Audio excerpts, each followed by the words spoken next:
Welcome to the maths zone. Hello guys, मेरा नाम है हुनरदीप सिंह और मैंने अपनी BSc honours in mathematics Sanskriti college Rajasthan university से की है।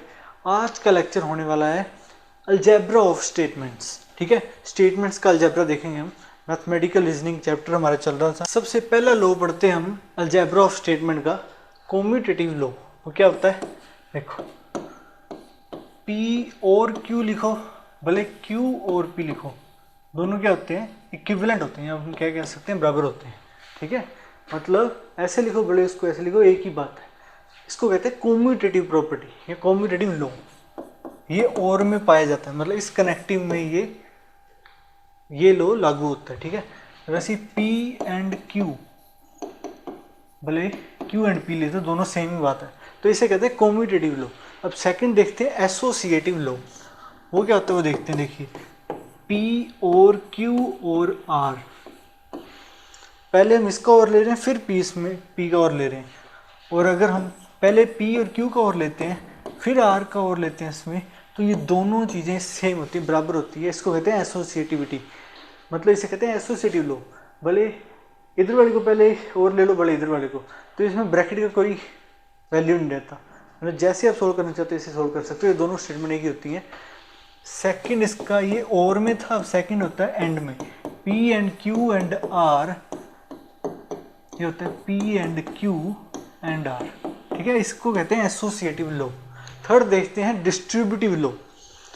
इसमें क्या होता है, अलग अलग देखे, पी और क्यू एंड आर, इसमें अब और एंड में डिस्ट्रीब्यूट हो जाएगा, इसलिए इसे कहते हैं डिस्ट्रीब्यूटिव लॉ। मतलब कैसे, किसके बराबर आएगा, पी और क्यू एंड P और R, ये इसके बराबर होता है। ठीक है, पहला तो ये था। सेकंड क्या है, P एंड Q और R, ये भी डिस्ट्रीब्यूट हो जाएगा और में P एंड Q और P एंड R। सो अब देखते हैं फोर्थ लॉ, आइडेंटिटी लॉ। ठीक है, सो चार है। देखिए फर्स्ट क्या है इसमें, P और T मतलब टोटोलॉजी। ठीक है, तो यहाँ पे और है, तो एक साइड हमेशा ट्रू होता है, इसकी वैल्यू क्या आएगी, टोटोलॉजी ही आएगा। ठीक है, सेकंड देखते हैं P एंड T, तो यहाँ पे T है, एंड में क्या होता है, दोनों और ट्रू होना चाहिए तभी ट्रू आ सकता है।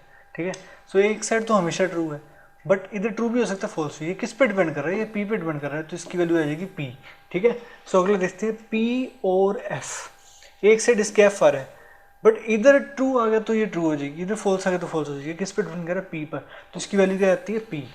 तो फोर्थ देखते हैं P एंड F, एंड में अगर एक साइड भी फॉल्स हो जाती है तो पूरी की पूरी स्टेटमेंट में क्या होती है, फॉल्स हो जाती है। तो ये था आइडेंटिटी लॉ। फिफ्थ देखते हैं कॉम्प्लीमेंट लॉ। ठीक है, मतलब नेगेशन आएंगे इसमें, P और नॉट P, या तो P होगा या नहीं होगा, मतलब पता ही हमें, ये तो पक्का ही होगा कि P होगा या नहीं होगा, तो ये क्या आ जाएगा, टोटोलॉजी आ जाएगा।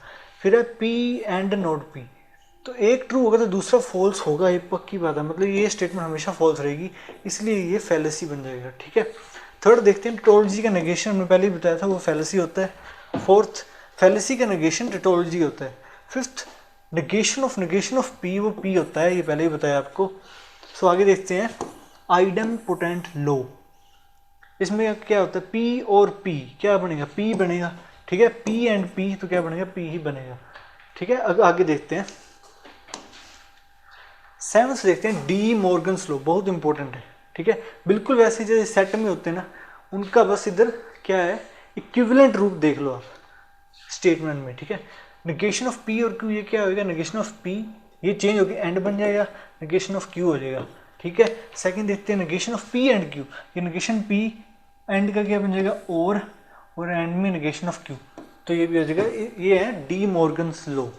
अब ये जो डी मॉर्गन्स लॉ है, ये यहाँ पे सिर्फ दो स्टेटमेंट के लिए ट्रू नहीं है, कितनी भी स्टेटमेंट है उसके लिए ये ट्रू है। कैसे बताता हूँ मैं, जैसे नेगेशन ऑफ अगर हम करेंगे P और Q और R, कितनी भी ले लो स्टेटमेंट, ये क्या आएगा, ये जनरलाइज कर सकते हैं हम इस कंसेप्ट को। ठीक है, तो ये आएगा negation of P and negation of Q and negation of R, dot dot चलता जाएगा। ठीक है, इस प्रकार। उसी प्रकार हम इसको भी लिख सकते हैं, नेगेशन ऑफ कितने भी स्टेटमेंट ले लो, एंड वाले वो सारे मतलब इस तरीके से आ जाएंगे। अगर इसमें लेते हैं negation of P and Q and R, कितने भी ले सकते हैं, हमने 3 ले लिए मान लो, तो क्या बन जाएगा नेगेशन ऑफ P और नेगेशन ऑफ Q और नेगेशन ऑफ R। ठीक है, तो ये कंसेप्ट हम जनरलाइज कर सकते हैं। आगे देखते हैं इन्वोल्यूशन लॉ। इसका फर्स्ट क्या है, negation of P is equal to P। इसे क्या कहते हैं, डबल नेगेशन लॉ कहते हैं। ठीक है, सेकंड है टोटोलॉजी का नेगेशन फैलेसी होता है, फैलेसी का नेगेशन टोटोलॉजी होता है। तो ये हो गया इन्वोल्यूशन लॉ। 9th देखते हैं अब कॉन्ट्रापोजिटिव लॉ। हमें पता है कि कोई भी इम्प्लीकेशन है वो लॉजिकली इक्विवेलेंट होती है उसके कॉन्ट्रापोजिटिव के। तो कॉन्ट्रापोजिटिव इस प्रकार लिखते हैं हम, तो इसको क्या कहते हैं, कॉन्ट्रापोजिटिव लॉ। आगे देखते हैं, अब देखते हैं 10th एब्जॉर्प्शन लॉ। फर्स्ट है P और P एंड Q, वो P के इक्विवेलेंट आता है। P एंड P और Q ये भी P के इक्विवेलेंट आता है। इसे कैसे प्रूव करेंगे, बाय यूजिंग वेन डायग्राम। जैसे सेट इक्विवेलेंट इसका निकाल लेते हैं, सेट इक्विवेलेंट इसका, जैसे P और P एंड Q, इसका सेट इक्विवेलेंट क्या बनेगा, P union P intersection Q। ठीक है, और एक साइड क्या है P, मतलब ये P के बराबर आना चाहिए। तो इसका वेन डायग्राम बना लेते हैं। क्या ये P के बराबर आ रहा है, वही देख रहे हैं हम। तो वेन डायग्राम बनाते हैं, P Q, तो पहले P एंड Q ले लेते हैं हम। और लगाना है, और करना है तो फिर ये आएगा ही, मतलब ये डायग्राम ये आएगा, उसके साथ P आएगा। ठीक है, सो इन दी एंड ये क्या बना, ये P ही बना, P का वेन डायग्राम बना है।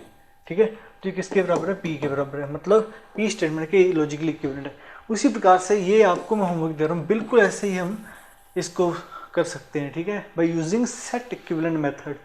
ठीक है, और जितने भी जो मैंने अभी तक लॉज बताए हैं वो सभी किससे प्रूव कर सकते हैं, बाय यूजिंग ट्रुथ टेबल। तो सारे करके देखना जो भी आपको लग रहा है। 11th देखते हैं कंडीशनल लॉ। ठीक है, एक सीधा कंडीशनल, एक by conditional. So P implies Q, ये किसके लॉजिकली इक्विवेलेंट होता है, हमने पहले देखा हुआ है, नेगेशन ऑफ P और Q and P if and only if Q, ये किसके लॉजिकली इक्विवेलेंट होता है, ये भी पहले देखा हमने, नोट P और Q एंड नोट Q और P। ये मैंने, ये देखो, इसे भी ट्रूथ टेबल से प्रूव कर सकते हैं, इसे भी। ये नीचे वाला तो इसकी हेल्प से निकल जाएगा। ठीक है, तो ये पहले कराए हुए आपको। सो एक स्टार पॉइंट, मतलब we can combine logical operators in the same way. Logical operators कौन से हैं, ये और एंड इम्प्लीकेशन, ये सारे क्या होते हैं, logical operators. We can combine logical operators in the same way we are use from the arithmetic operators plus minus multiplication and division. ठीक है, सो ये उनके जैसे अरिथमेटिक ऑपरेटर्स होते हैं, उनके जैसे ही ये बिहेव करते हैं सब कुछ, मतलब वही प्रॉपर्टीज इसमें अलजेब्रा पढ़ाया मैंने, आपको देख लिया होगा आपने। सो आगे क्या, टुगेदर द लॉजिकल ऑपरेटर्स, ये सारे मिलकर form a new kind of algebra called Boolean algebra, named after mathematician George Boole. ठीक है, सो जॉर्ज बूले के नाम पर रखा गया है बूलियन अलजेब्रा। ये जो जितना भी अलजेब्रा करा है इसको क्या कहते हैं, बूलियन अलजेब्रा कहते हैं इसे। ठीक है, so thank you for watching this video. आज का लेक्चर यहीं खत्म होता है। आज के लेक्चर में हमने पूरा डिटेल में अलजेब्रा ऑफ स्टेटमेंट पढ़ा, मतलब बूलियन अलजेब्रा पढ़ा हमने। ठीक है, पूरा डिटेल में बता दिया है, और कैसे प्रूव करना है, वही यूजिंग ट्रुथ टेबल प्रूव कर सकते हैं। ठीक है, उसका सेट इक्विवेलेंट लिख लो, वेन डायग्राम से आप प्रूव कर सकते हो। ठीक है, सो अगर आपको ये वीडियो अच्छी लगी हो तो लाइक शेयर और सब्सक्राइब कर देना, और नोटिफिकेशन घंटी दबा देना, ताकि मेरे आने वाले जो लेक्चर्स हैं उनका नोटिफिकेशन आपके पास सबसे पहले है। तब तक के लिए बाय।